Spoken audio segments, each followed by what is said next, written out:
Exploring the unintended consequences of a safety first culture through the lens of a quarantine was to me a really interesting rumination because we can be a safety first country, but only for very, very, very short periods of time. And then we're reminded that the chief goal of living is not to merely stay alive.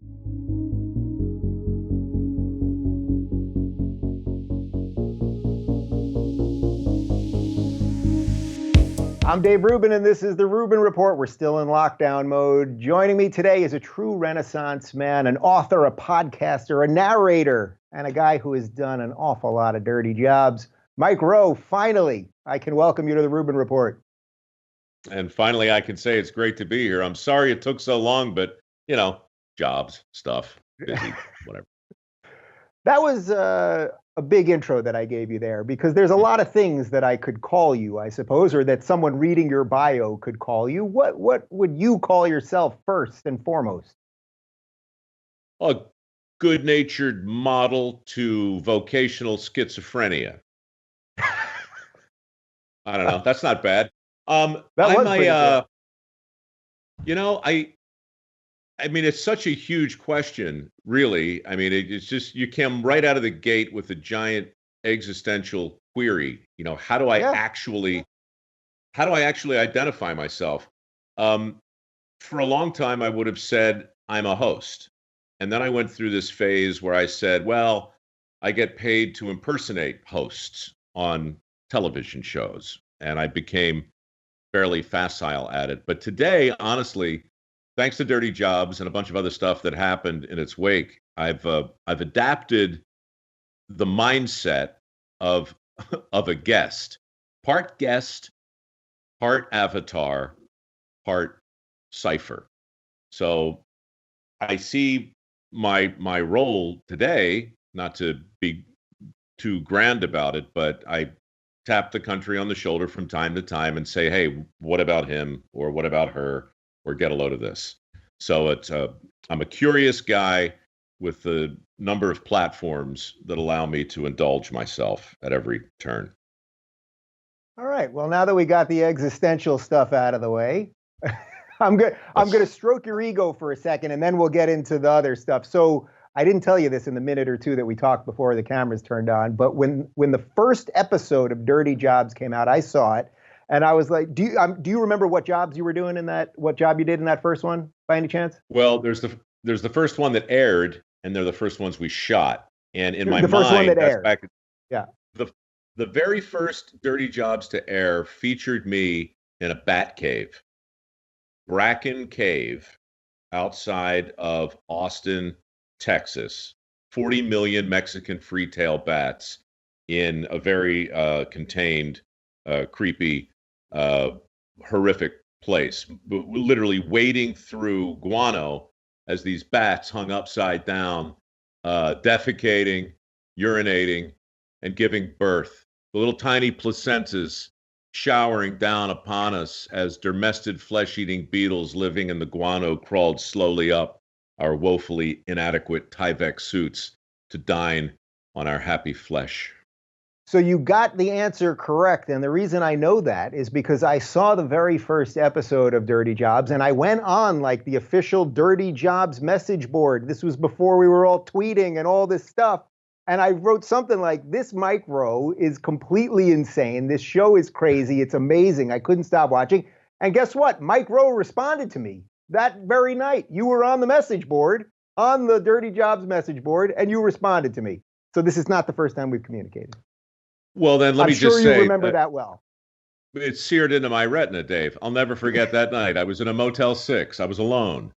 No, it's so fortuitous looking back, because I'm a late adapter. I didn't do the Facebook or the Twitter. In fact, I said to Jay Leno, and somebody posted this video not long ago, I would rather stick hot needles in my eye than tweet or book a face. Or so I was just always late.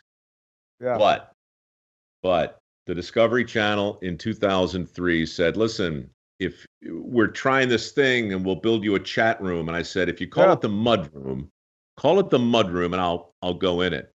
That those early days talking with fans, literally, and from Motel 6s and Super 8s, and just, shooting the shit with people in the middle of the night, really formed the foundation, not just for the show and my interaction with the people who watch, but the program itself. The show was programmed from that chat room. All Huh. of the ideas after season 1 came from guys like you sitting up too late, sending off illicit texts and whatnot. There you go. There you go. So we have communicated before. I will try to keep this in the same level of respect that I communicated, I'm sure, anonymously on an odd chat board. So there it is. Perfect. Okay, so before we do anything else, there's a million things that I want to talk to you about, but we're in this strange COVID time, obviously. We're both in California, not in the same town, but we're both here in California, where it does seem like we're going to be one of the last to open up, and we've got a lot of kind of big government officials here that seem to be, at least from my position, encroaching on our rights at this point. Well, first off, I guess just what's your take on the lockdown specifically, maybe a bit about California since you live here, and then I want to talk about getting back to work and the importance of working and things like that. Sure. I've been comparing it to the Kubler-Ross 5 stages of grief, right? I mean, the country's grieving in a sense, but we're all at different levels and we're all grieving at different speeds. And we're trying to process a lot of information and a lot of data without a ton of context or perspective. And so what you wind up getting with that, in my view anyway, is the opportunity to look around and go, oh, look, he's in denial. And he's bargaining, and she's depressed, and she's angry, and that one's accepted it. But what have they accepted exactly? Have they accepted the reality of the virus, the reality of the lockdown, or this weird space that requires us to somehow navigate both? And so I, early on, wrote a piece called Safety Third, which borrowed the title from a special I did for Discovery back in 2008, where I ruminated on the unintended consequences of a culture that truly elevates safety to an unrealistic place on some hierarchy. The safety first culture, the safety first mentality with regard to vocational work is fascinating because it's rife with unintended consequences. When you put safety at the top of the thing, and when you tell your employees or your customers that their safety is your top priority, you set the table in a very strange way. And it's a way that oftentimes, in my view anyway, fosters complacency among the very customers and employees who should be really taking a measure of personal responsibility for their own actions. So exploring the unintended consequences of a safety-first culture through the lens of a quarantine was, to me, a really interesting rumination, because we can be a safety-first country, but only for very, very, very short periods of time. And then we're reminded that the chief goal of living is not to merely stay alive, at least not for most people. And then this fascinating conversation starts to unfold. So that's a long way of saying that for the last 60 days or so, I've seen a lot of conversation right around a couple topics that I love, specifically homeostatic risk, compensatory risk, risk equilibrium, and all the subconscious things we do to maintain our own illusory relationship with the illusion of safety. So let's talk about those types of risk a little bit, because you've worked with a ton of people who take all sorts of crazy risks in their day-to-day jobs all the time. Do you sense that maybe we've hit the limit as we enter sort of now 2 months or roughly 8 weeks of lockdown, that we've sort of hit the limit where now it's like, okay, we did what we had to do, but what I'm sensing, at least here in LA, where, it's pretty lefty, people are willing to accept, a lot of government. But now when I'm walking my dog, my neighbors, they're suddenly going, we got to be outside now. Like, it's 85 and sunny. Why am I not at the beach right now? That's something. I'm not even talking about the people that have had their lives destroyed and lost jobs and everything else. I'm talking just about sort of the regular people who walk around in a sort of daze about what reality is all the time. that even they're starting to tilt now. Are you sort of amazed at the way we don't look at risk normally until suddenly it smacks us in the face? Well, yes, because look, we're just not used to it yet. And part of the reason we're not used to it is because it's just a staggering new thing to get your head around. But it's also hard to get used to a thing when the goalposts are constantly moved, when the data is constantly shifting, and most of all, when the experts themselves are in violent disagreement. This is the most disconcerting thing to people, and I'm sure you've spoken about it. One of the in that same article that I wrote early on was this idea that, I mean, here's Neil Ferguson, right? He's very, very clear in his projections and his modeling, and here's John Ioannidis down at Stanford, and he's saying, look, I just don't. I'm looking at the same data. I'm not disputing the data, but I just don't think it's reliable. And these two big brain guys, one's predicting 80,000 fatalities in this country, the other's 2.2 million. Somebody's not just wrong. Somebody's very, very, very, very wrong. Yeah. And so, when you look at that through the lens of a fake news culture where sources are inherently unreliable and where everything is politicized, it's not unreasonable for the average American to look around and be skeptical, and it's not unpatriotic to want to look at this thing from all sides and kick the tires. And to your question, we're creatures of visual stimulation. We take our cues from 1,000 different things that happen around us all of the time. And you're right, when the sun goes out and the breeze is warm and it's like, this is when we're supposed to be doing X, Y, and Z. But we can't, and we don't, because time is somehow bent. And I don't know about, I mean, it's been hard for me personally to concentrate. I thought when this happened, I was going to sit down and take a few months and write. I love to write. I write mostly on planes. Now, finally, I have a chance to do this. I can't. It's all I can do to get my podcast up once a week now. And part of the reason is because I'm genuinely curious to stay informed, or at least try to make sense of the next deal. It's like somebody's dealing the cards, Dave, and they just don't stop. They just keep coming. Yeah. And you think you're playing one game, and now you're in a completely different game. It's back to the stages of grief. Everybody is always starting over and trying to figure out where they are. And when 330 million people are doing that contemporaneously, it's a hell of a thing. Yeah, I love that analogy, because it's not only as if they're playing with unlimited cards, but it's also that you don't know whether you're playing poker or some other game, or they're going to flip it in the middle or something else. Like, we're just sort of stuck in this endless thing. So then how does a guy like you, who has I assume you consider yourself someone with a pretty high risk threshold, I mean, how do you decide when you have to now start taking risks and going out either with or without a mask, or just not listening to whatever that, as you described, we have this fake news thing out there, when you're not going to listen to the narrative anymore?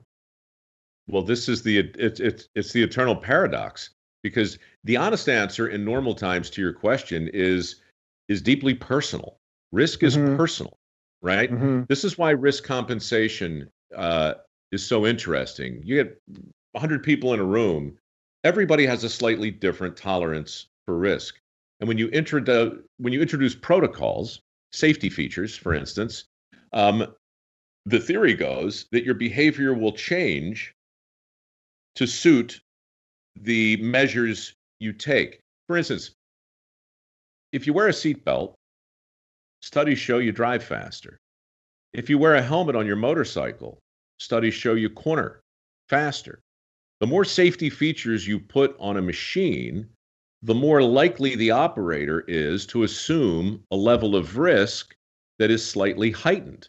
Why? Because there's a thing in our brain that wants to keep the risk in a homeostatic state, right? So risk equilibrium is the thing that says you subconsciously adjust your behavior to adapt to your circumstances, which is perfectly rational. But as you start to introduce new safety protocols, subconscious things start to happen. Why, for instance, are the most dangerous intersections in the world the ones that have the crosswalks and the little guy telling you when to walk? In part, it's because it trains us to look at the little guy walking.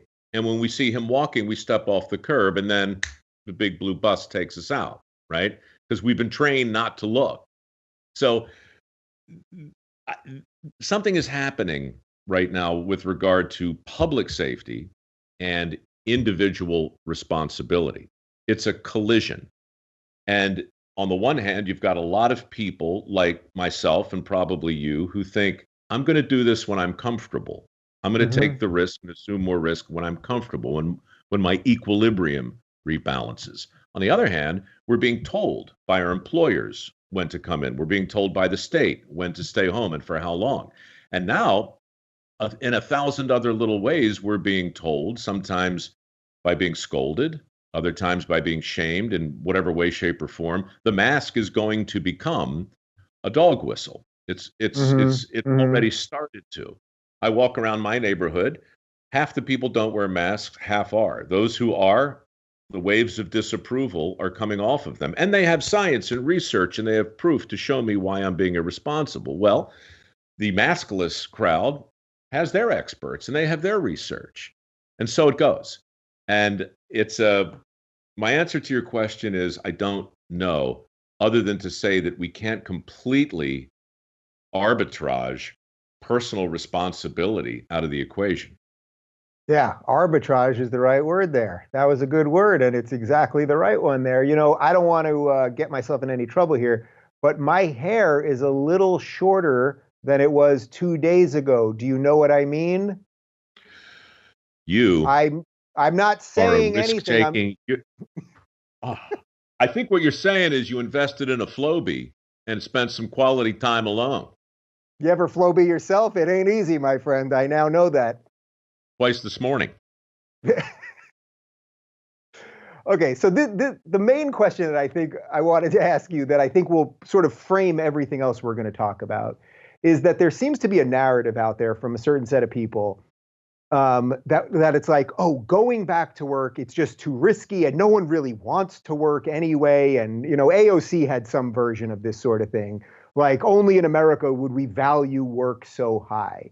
And as a guy that I have seen do the craziest jobs, you know, where you're stepping in shit, your hands in this animal, the bats, electricity, water, you can give me 10 other examples of the crazy things that you've had people do. You work with people who do this for a living.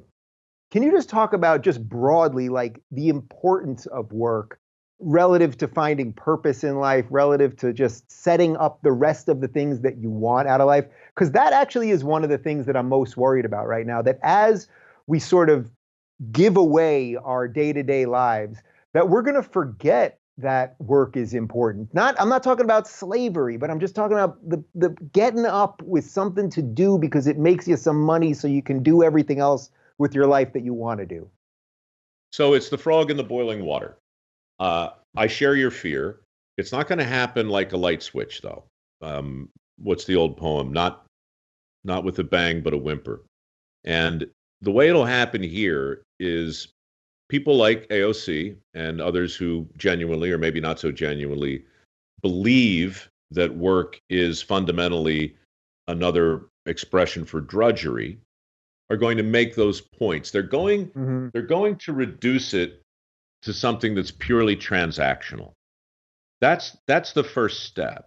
And if you only look at what you do as a means to make money, then then you're not an interesting person. Okay? It's just I hear you.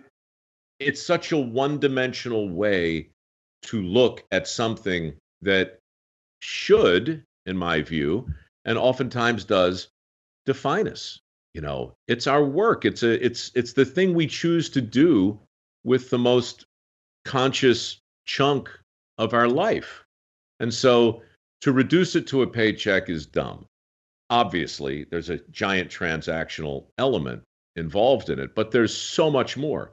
Dirty Jobs happened because because I couldn't follow in my grandfather's footsteps, which I very much wanted to do. My pop was a guy who could build a house without a blueprint. He only went to the seventh grade, but he had the chip, right, in his brain that he could take your watch apart and put it back together blindfolded. He could build a house. He could run pipe. He was a master electrician, steam fitter, pipe fitter, mechanic, architect, all of that. Well, he was heroic in his youth, in his time, for those things. Today, he'd be Mr. Cellophane. He's transparent. And so many of those trades, so many of those vocations have fallen into this gap between blue and white collar. They've lost their luster, and we're simply not properly gobsmacked the way we used to be about the miracle of modern plumbing, or the miracle that happens when you flick the switch and the light comes on. So Dirty Jobs was meant to be a tribute to my grandfather initially, and it was. And then it became a rumination on essential work, which is interesting, right? Because obviously the headlines have caught up with that. And that's really been my great good fortune over the years. I do average shows with low production value, but big themes. And I stick with those themes. And every couple of years, the headlines will catch up with them. Dirty Jobs and the people we featured became weirdly relevant when the economy crashed in 2009. And it's become weirdly relevant this month. I've been on every talk show there is to talk about essential work. And it's funny. I'll tell you what happens. I mean, look, there's a poster. I keep it on my wall to remind me. I put a pig on a pedestal many years ago for a lot of reasons. And when people have me on, they expect me to make the case for essential workers. And of course I do, because everybody understands that case. Now, when Dirty Jobs went on, nobody was making that case, so I felt special. And I felt like, iconoclast out there saying, hey, don't forget about this one and this one and this one. Right now, while I still hold them in the absolute highest esteem, I'm amazed at how we've taken 35 million people and deemed them unessential. That, to me, is something I reckon we're going to look back on with great linguistic embarrassment, because that's exactly what I wanted to ask you next. So continue. No, it's your turn. No, but I just realized, that was the question, really. Like once we say to 35 million people, you're not essential, it's not just about the job that they do. It's the message that's getting across to their lives, which in some ways, I actually think in some ways, if they can get through it and then rethink what they do, maybe there is something else they want to do. But I don't think that's the message that most people are going to get. I think we're going to leave people with some sort of existential crisis. We're doing it. It's part of the grieving process. I was saying earlier, people are coming to terms with the fact that their vocations don't matter in the eyes of virtually everyone who has a show to host. Because in our well-intended enthusiasm to celebrate the essential workers, we've done a thing we always do with the language. And I am not a politically correct person. At least I try not to be. But language does matter a lot. And in my own foundation, when I feel most comfortably in my own lane, I talk about education and the skilled trades. And higher education is a turn of phrase that has become inculcated. And when we talk about the importance of higher education, well, who would doubt it? Of course, we need big people with big brains doing important work. But what does higher education imply, if not the existence of many forms of lower education, subordinate education? So the language bakes in a terrible kind of analysis. If you don't get a 4-year degree, if you don't buy into the idea that the most expensive path is the best path for the most people, then you wind up doing something. They don't call it lower education because that would just be crazy, but they call it alternative. We have some alternatives for you, Dave. Maybe you'd like it over here in a trade school, or perhaps you'd be comfortable over here in a community college, or in a fellowship, or an apprenticeship. So we did that in education, and the unintended consequences are breathtaking. We're doing it now with the very heart of people's identities. And we're doing it around this simple word. We're not meaning to do it, but you watch. It's going to come back over the net with a lot of topspin. People are already pissed off about it. I just don't think they quite understand why.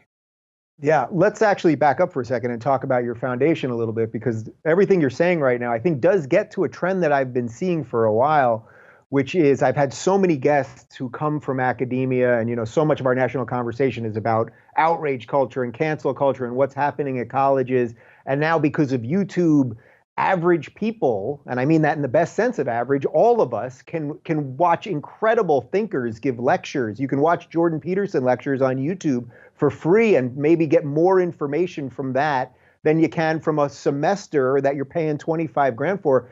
So talk about your foundation and sort of, can you just relate that a little bit to what you see happening with higher ed relative to, if you have a trade right now, it's like you are essential, again, in the best sense of essential. I'm not putting down the non-essential. Maybe we can come up with a better word for it right now. Well, we should, because everything has a season. And part of the reason we're locked in this endless feedback loop of nonsense is because we're in love with cookie cutter advice. And so we dispense it with certainty. And this is what politicians do to be elected. They have to. They have to say the thing that's going to resonate with the most people. And so they wind up retrenching to bromides and platitudes and tropes. That's what safety first is. That's why Cuomo said, no measure, no matter how draconian or drastic, could be deemed unjustifiable if it saves a single life. Reasonable people know that's a lie. Reasonable people know that when United Airlines or American Airlines says, here at blankety blank airline, your safety is our priority, we don't really believe that, because seconds later they invite us to strap ourselves into an aluminum tube and defy gravity at 700 miles an hour. Okay. The truth is on the back of the ticket, rules of carriage. Read that and you'll hear the truth. So we don't tell people the truth in a lot of ways, but when we lie to them now, the consequences are catastrophic. So we've got to get past the cookie cutter advice, the bromides and the platitudes. If there's a silver lining, to answer your question, and I think there probably are a couple of them, I don't know when we'll see them, but the way we learn surely has to be among them. What we're doing right now, I mean, opinions will vary, obviously, but this is meaningful. No. Everyone's on board what we're doing right now. Trust me. I mean, we're having a grown-up conversation. I don't feel rushed to provide you with a soundbite. You listen more than you talk, which most hosts don't do. So, you're doing a bunch of stuff right. And 2 weeks ago, I watched on YouTube a lecture from MIT for free. The same lecture that would have cost X thousands of dollars, right? So I think when the dust settles, higher education is going to be revealed for the luxury brand that it truly is. And when you take away all of the stuff that has nothing to do with learning or connecting, you're going to be left with a breathtakingly overpriced product. And when you look at schools like Harvard, who didn't refund the tuitions for canceled classes, they didn't even refund the room and board, Well, people are going to get used to this screen. They already are.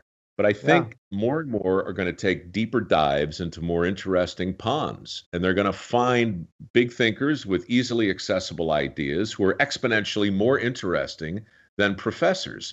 And soon, I hope, our obscene love affair with credentialing is going to stop. And we're going to pause in every imaginable way and look at what is essential, not just in workers or in work, but in education, in food, in fun. Everything is going to be forced through a different filter. And I wish I were smarter to say specifically, how that's going to come out. But you never get to see how the sausage is truly made, in our industry really, or in any, until the dust settles. So we've got to get through it. But I don't know that we're going to recognize the airline industry. I don't know that we're going to recognize higher education. I don't know that we're going to recognize exercise. Everything is going to change. Some things for the better, some things not. But that level of uncertainty through all of it is the reason why everybody's walking around like an extra in The Walking Dead right now, waiting for clarity. Yeah. So even though we maybe didn't want this, I'm pretty sure nobody wanted this to happen, but to all of your points that lead to the silver lining of this, do you think that in a weird way this was almost necessary to get, like, it almost feels like the old world was just sort of caught in some weird, I guess, the frog in the pot kind of thing, like our institutions were not working properly. We know how much money we were sending kids out into the real world with debt, that the jobs weren't quite there, that if anything, maybe this toppled enough of the just the grunge and grit that was on the machine. Maybe it chipped off enough that we can start building some new stuff. So that's actually good. I think so. Look, I liken it to, I mean, every major transformative moment in your own life was probably preceded by something akin to a splat.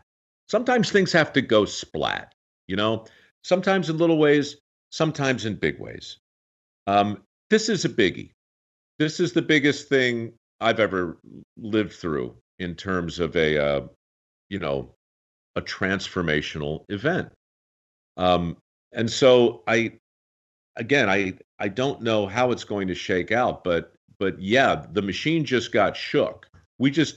Something grabbed us by the lapels with big muscular hands and shook. Really, it's still shaking us, and we're trying to make sense of the shaking while our glasses are flying off of our head and the change is coming out of our butt. We're still being shook. But here's the thing. I mentioned this, I think, to Glenn Beck the other day.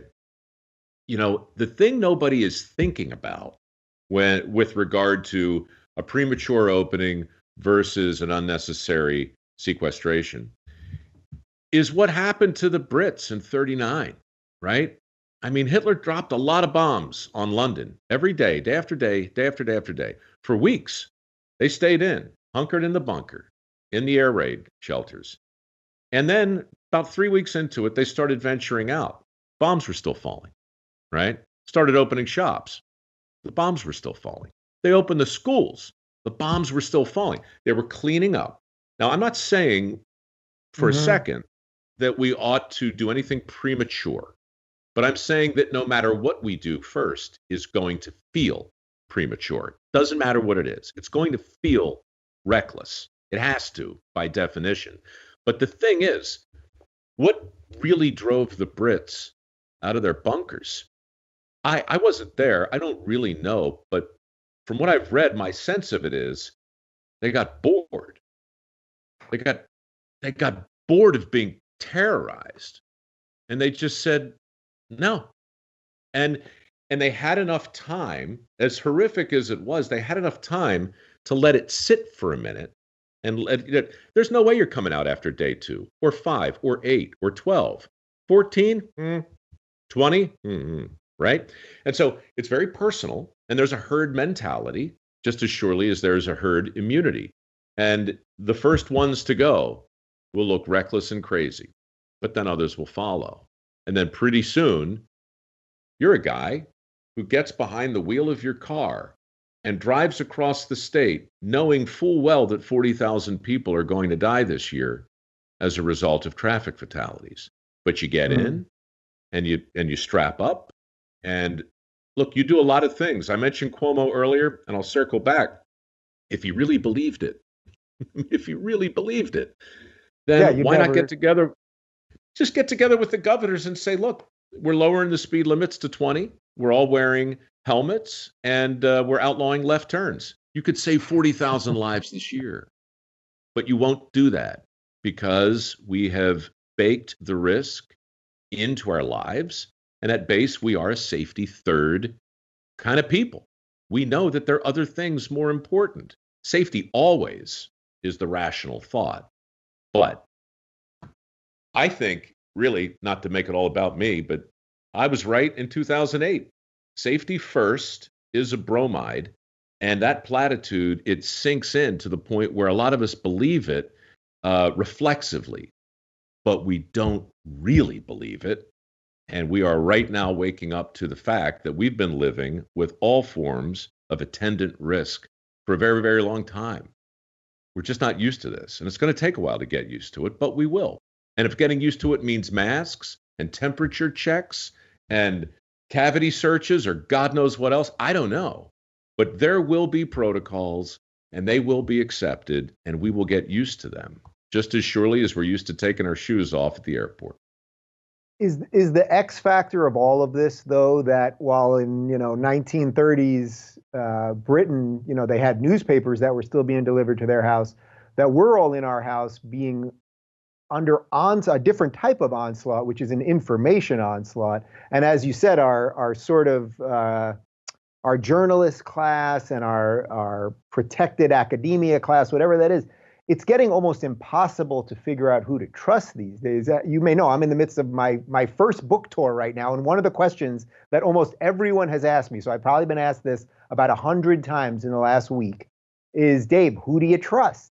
And I'm running out of good answers on that. Like, I can pick a couple people that I kind of trust, but I don't really trust institutions. I wouldn't just say the New York Times, certainly, you know what I mean? That we're under another type of attack in a weird way, that it's not just what is actually happening or what's not happening, is that there's a constant narrative being slammed at us from whatever your preconceived notion is.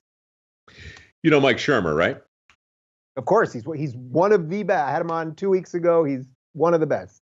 Oh, the best of well, the best. Look, I've never met him. Give him my regards, because I will. He's great. I'll be happy to connect you guys. That'd be terrific. I'd love to meet him, because he did write a book years ago that had a huge impact on me. It was called Why People Believe Weird Things. And it was such a simple look. I was fascinated at the time with clubs and groups and organizations and cults and passwords, right? All of that stuff, and I had some friends who had been, in my view, inculcated and this business of deprogramming people and talking to people rationally. That he was the guy that really got me most interested in thinking that way. So, the answer to your question is to be skeptical without being cynical. And we're living in a time of great confusion, I think, and great cynicism. And we shouldn't forego our skeptical nature in order not to be, well, look, we need to be skeptical is the answer. We need to trust and verify.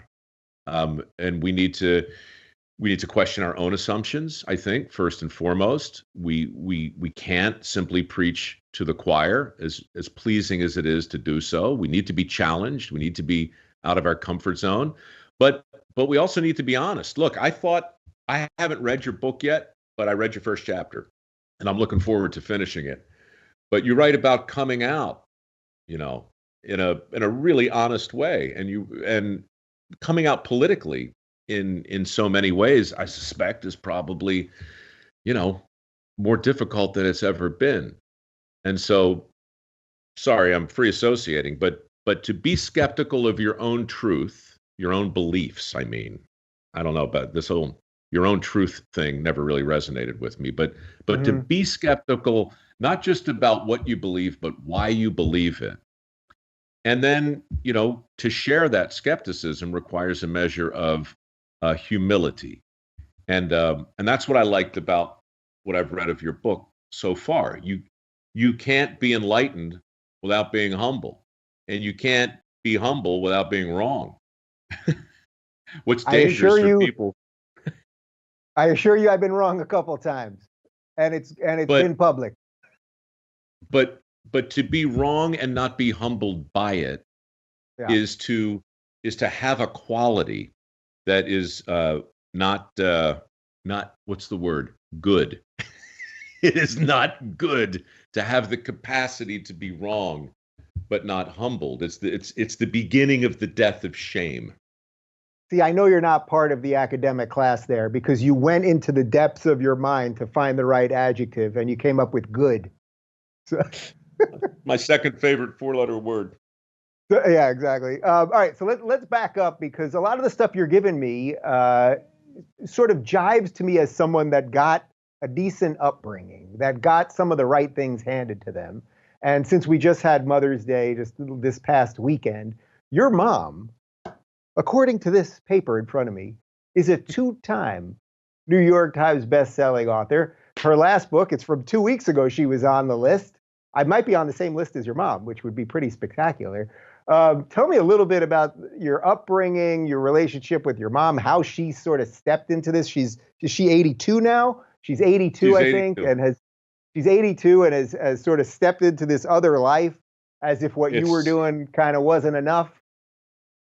it's the well, it's the most enjoyable thing I've ever watched, and it's probably the best thing I've ever done in terms of being a son. You know, my mom and I are very close, so are my dad and I. And she's been writing me stories for years. We critique each other's work. She writes me stuff, she reads it, and so forth. A couple of years ago, she wrote a very funny story about losing her purse at the local Walmart and the hilarity that ensued as my father, who doesn't hear so well, didn't have his hearing aids and was trying to call her phone that was in the purse and was dumpster diving, and it was pandemonium. Like, pee your pants funny.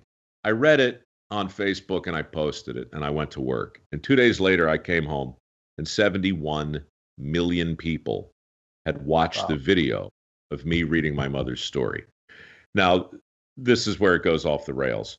Publishers call and they're like, Mike, if your mom can write a couple dozen of those, she's got a book. And just make sure you're in them so we have a hook, right? We need the mother of the dirty jobs. Got to have the hook. So I say, Mom, here's what you do. We need 20 stories. I got to be in them. She says, oh, gosh, that's terrific. But you know, Michael, I have 2 other sons. I'm like, Mom, look, it's not about them. It's about your book. Just do what okay. She goes away and she writes this book about my mother. I'm not in any of these stories. There are 30 stories about my Nana, my grandmother. Now, they're hysterical, but nobody's going to publish them. So I printed 10,000 copies, put them out on Facebook, sold out in 2 days. Then the publishers called and said, oh my God, you didn't tell us she could write. So they reprint her first book, and she just finishes her second book about your father and other celebrities I have known. Pee your pants funny. That's the book that's on the list right now. And it's just a few dozen very funny essays she wrote to me over the years about the incredibly odd, quirky, and brilliant man that is her husband, my dad. And, of course, she writes this very funny book at the height of the plague, and it falls to me to try and promote it around the same time your book hit, in fact. Yeah, and look, I've been watching you, man. It's really been fun because we're not all in the same boat, but we're all in the same storm, right? Mm-hmm. And we're playing the cards we have, and we're trying to sell our books. I'm trying to help my mom, and it's just, I mean, how much more adaptable? And this is a compliment to the species, but you're seeing people adapt right now to this entirely new world in every imaginable way. And regarding my mom's book, she's 82 and completely become a new person. I'm 58 and now saddled with marketing her book in a way that hopefully works in the age of Corona. All the rules are gone. Everything is different. And while that's unsettling, it is, I don't know, are you weirdly liberated by all that's suddenly possible? Well, it is weird because, as you know, this is my garage, and I'd love to get you here sometime because I can show you some of the dirty jobs we had to do to make a garage in LA with our regulations here work as a TV studio. But look, I was supposed to be on a book tour right now. I was supposed to be going across the country. I think I was in Grand Rapids tonight. Like that. That's where I was supposed to be. Now you can't even plant seeds in Grand Rapids. That's a whole other thing with their mission, the governor over there. But yeah, like one of the things I'm most interested in, you may have heard me say this a couple of times, but like the people who bore me the most right now are the people who just view the world through politics. Like I'm really interested. That's why I think what you've been doing all these years is so interesting, because it was like, obviously you have like some political lens on the world, but it's through the work that you do or the people that you meet. That's way more interesting to me than just the people who are like Democrats this, Republicans this, something else. But wait, I don't want to get off the topic of your mom for a second, because as we talk about this, Hey, this get thing, off my mom. yeah, whether you want to or not. But there's been this whole thing about people of a certain age now with Corona and all that. So as you watch your mom at 82 find this career now, in a way, you're kind of like working for her. What do you think it's actually done for her? I don't mean in terms of sales or celebrity or any of that stuff, but what do you think it's just done for like an 82-year-old woman to like be able to put something into the world at that age that's just relevant and sort of probably needed right now? I mean, there's probably a reason it's selling. Has something to do with we could use a little humor these days, right? Well, look, in our world, what's more gratifying than moving the needle in a measurable way? Whether it's the ratings, right? Whether it's the ratings for a podcast, the ratings for a show, the sales of a book, or just a letter from somebody who says, Dave, I read your stuff and now I'm thinking differently. I mean, that is truly transactional, right? That matters. And my mom at 82 gets, I think yesterday she got 1,000 notes from people all over the country, just saying, Peggy, I read your book and I saw my husband in it. I saw my sons in it. I saw my mom in a really kind of Miss Marple, Irma Bombeck meets Betty White, America's grandmother, just so earnest it makes your teeth hurt way, has somehow found a way to move the needle with millions of people. And so, to do that in the prime of your career is gratifying. To do it in your 82nd year is a consummation devoutly to be wished. She's done it. And in doing it, she has inspired a lot of other people to sit down and write, people who would otherwise never try it. I just think it's amazingly important. And kidding aside, I'm grateful that you brought her up, because I think we need to find people, whether it's our mom or whomever, people who are out there right now in the midst of this, who have tuned out the noise and actually focused on something transcendent. Yeah, it's kind of funny the way funny or depressing, I'm not sure, the way we talk about older people, right? Like, especially remember in the first like week of Corona, there were like all these blue check Twitter people who were like, just some old people are going to die and that's it. And I just kept thinking, it's like, all my grandparents are dead, but I had a great grandfather and a great grandmother for a long time also. It's like, I love them. I always love being with them and like all that. And it's like all these people, just old people are going to die. And it's like, maybe we have something to learn from old people. You think that's possible? Well, look, I reject the old young line. I don't think that's quite, it's a, what do they call it when the statistical causation is skewed, right? Like when ice cream sales increase, rapes increase, and you can set your watch by causation and what is it? Something is not causation. That thing, right? It's like just the relevant. I bet obviously, it's the heat. It's the heat that drives sexual assault and ice cream sales. It's not those two things. I don't know that your age is the reason you're high risk in and of itself. I think these comorbidities are really fascinating. And,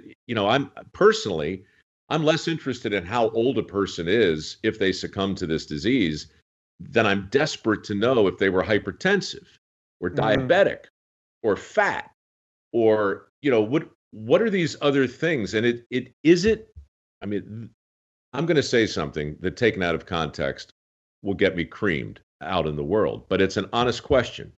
Here we go. Is it the COVID? Did he or she die from the COVID, or was the COVID the straw that broke the camel's back? I know there are plenty of instances where the disease killed an otherwise healthy person. I want to know that. But I also really want to know how many camels' backs were broken as a result of this, because that matters. And it goes, back to your earlier question. What else can you be doing when you're cooped up and losing your mind? Maybe you don't want to write. How about you walk 6 miles every morning? I've done it every day, and I swear I've never felt better. It's the first thing I do. I get up and I drag my poor dog out 6 miles, and I'm trying to eat better. And I'm trying to drink less. These are the things, like, why not incorporate that into every fatal statistic that pops up, on the screen on every single channel? I don't care how many are infected and how many have died. I want the context and the perspective. I don't know what to do with those numbers in a vacuum, except panic about it. So I just wish there were ways to, and again, this is why I enjoy this format. I can ramble, I can zig, I can zag, and maybe eventually land on something cogent. Tough to do on Tucker, even though, I like Tucker fine. It's just tough to do with Anderson Cooper. It's tough to be out there and say something that is precisely what you mean to say in the allotted time, that doesn't come back over the net, with explanation points from some other magazine that wants to take your words to make a larger point. Well, by the way, I know you'll love this one, because Tucker walks into my house and it's my garage, and he opens up the door and I'm sitting here, and this he's the highest paid cable news guy. He's got, gajillion dollars, whatever. He's riding high. He opens the door. This is his exact quote when he looks at my studio. "Holy fucking shit, you did it." Dude, he and I have said the same thing to each other. Look, you did it 10 years ago. You guys put your finger in the air and felt which way the wind was blowing. And you everybody now, cable news looks like your show. It's hysterical. But look, weird. I had a similar conversation with him about the unintended consequences of production. Production is the enemy of authenticity, in my view. And that's why the production values on shows like Dirty Jobs, Returning the Favor, all the stuff I work on, I always, always, always push back against the desire to make them perfect, because what the viewer, I think, really wants today is something authentic. Now, there was a time before we were in the age of authenticity. I guess it was the age of authority. And that's when all the newscasters talk like this. And that's when everybody, well, if they didn't get that memo, nobody cares anymore. People have stopped caring about that stuff for years. They don't care that the anchor's wearing makeup. They don't care that it's shot in HD. They don't care that there's a teleprompter that, by the way, the anchor's trying very hard to pretend they're not reading from. I mean, could there be a greater artifice? Like, we want you to trust us because we have information you need, but what prompter? No, I'm not reading from a prompter. This is all coming. There's also no one talking in my ear as I'm telling you the stuff that I'm just thinking of at the moment, even though I'm talking like a robot. An authentic robot. It's, a very authentic robot. Look, I'd rather watch a robot that looks like a robot talking to me like a robot. I'd be like, well, there, I'm getting my news from a robot. That's okay.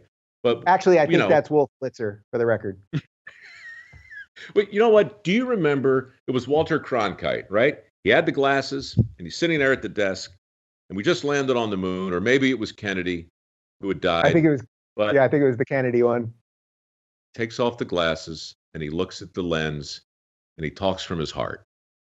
And it's just, every time I see somebody doing that now, who's delivering the news, I just see a performance. That wasn't a performance. That was Walter freaking Cronkite delivering some very sad news and doing it in a way that it's seared into my retina. Man, you've given me a lot here, Mike Rowe. I'm a giver. I think I should. I think I could have added like modern day philosopher to the intro at the beginning of this thing. I prefer philosopher king, but I don't want to overreach. Was it All right, Plato? I want to wrap this. I want to wrap this in a nice bow because you sort of. It's interesting because it's like we come from very very different worlds, but you've sort of hit like everything that I've been thinking about and all the things that I talk about on this show, and that's why I love doing this. When I find someone who's like doing some other stuff and yet actually can make sense through the other stuff. So I guess, all right, I got a good one for you. So for all the stuff that we've talked about here, how do you think we actually fix it? And by it, I mean the political class that's broken, the media class that's broken, the inauthentic class that is broken. I mean, is it really just like a whole bunch of us have to find whatever our dirty job is and just do it and do it and do it until, yeah, is that it? Did I get it? No, it's that because look, we're in our own world here. We're way too inside to be dispensing advice. Besides, if we did, how do we know who's listening? That's the thing I wanted to riff on earlier that we kind of talked around a little bit. But really, Yeah. I mean, not a day goes by on my Facebook page when somebody doesn't encourage me to encourage 6 million people to go out and vote, right? And I'm like, well, why would I do that? I don't know them. I don't know how they're going to vote. I don't know if they're informed.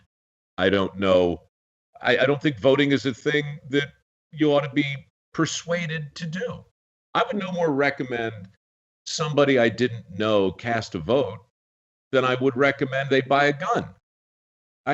You have the right to do it, but that in and of itself is not enough for me personally, Mike Rowe, to say, hey, so take it from me, get out there and vote, exercise your right to bear arms. No, I don't know who's listening, so I try and stay in my lane with that kind of stuff. But to answer your question, for me, it was an equal measure of humility and discomfort. I had a pretty good career right up to the point where I was willing to become uncomfortable. And then I had a great career. I impersonated a host for 20 years on a lot of different shows, and I narrated everything. If there was a wildebeest trying to get across the vast reaches of the barren Serengeti, I was telling you about it. And it never works out for the wildebeest, Dave, incidentally. But dirty I thought jobs that was just selective editing. It never works out. Never once. No. I mean, sooner or later, they're all going to get eaten. They're going to stop. They're thirsty. They put their face in there and the crocodile's going to get them. And then the hyena's going to, it always happens this way.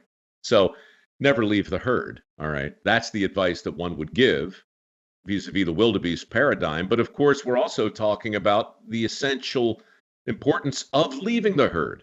Somebody has to go first. Somebody always has to go first. So, man, this is like a shotgun coming back at you, but the answer is we need a peripeteia, the Greek word for a realization, right? We need a peripety. And peripeteias are a form of anagnoresis. And peripeteias are that moment in the narrative where we realize everything we thought we knew was wrong. When Oedipus realizes the beautiful woman he's sleeping with and having kids with is his mother, right? It changed the course of his narrative. My little life changed in a sewer in San Francisco when I realized that I was a better guest than I was a host. And when I looked at myself differently, boy, Dave, I'm going to put a bow on this the way few of your guests ever have. Are you ready? Bring it home, Rowe. Come on, man. To bring this back to the very first question you asked me, how do I see myself? I see myself, what did I tell you, as a guest, as an avatar, and a cipher. Prior to that, I saw myself strictly as a host and a narrator.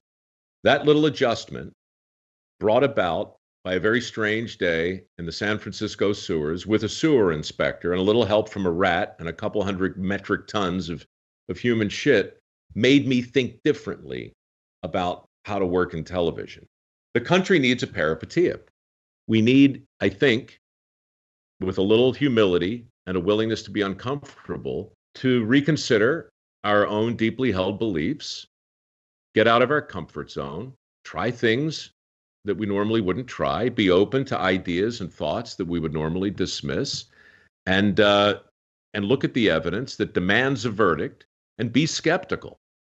You know, look at Neil Ferguson's model, then look at John Ioannidis, and be okay with the fact that sometimes experts with lots of initials after their names are wrong. Doesn't mean they're all wrong. It just means they're all human. Rowe, this is why I do this show. You did it. You did it. I landed the plane. I'm not even going to end this in any sort of professional way, because professionalism is the old world. The new world is we just, shoot the shit until the camera stops. So it has been a serious pleasure. I hope we can eventually do this in real life, maybe with masks, maybe not. And I look forward to continuing the adventure with you. Hey, man, if I ever attempt to follow in your footsteps vis-a-vis this format, you'll be my first guest. But until that great getting up morning, I'm coming to your garage as soon as the authorities bless it. If you're looking for more honest and thoughtful conversations about lifestyles instead of nonstop yelling, check out our lifestyle playlist. And if you want to watch full interviews on a variety of topics, check out our full episode playlist. They're both right over here. And to get notified of all future videos, be sure to subscribe and click the notification bell.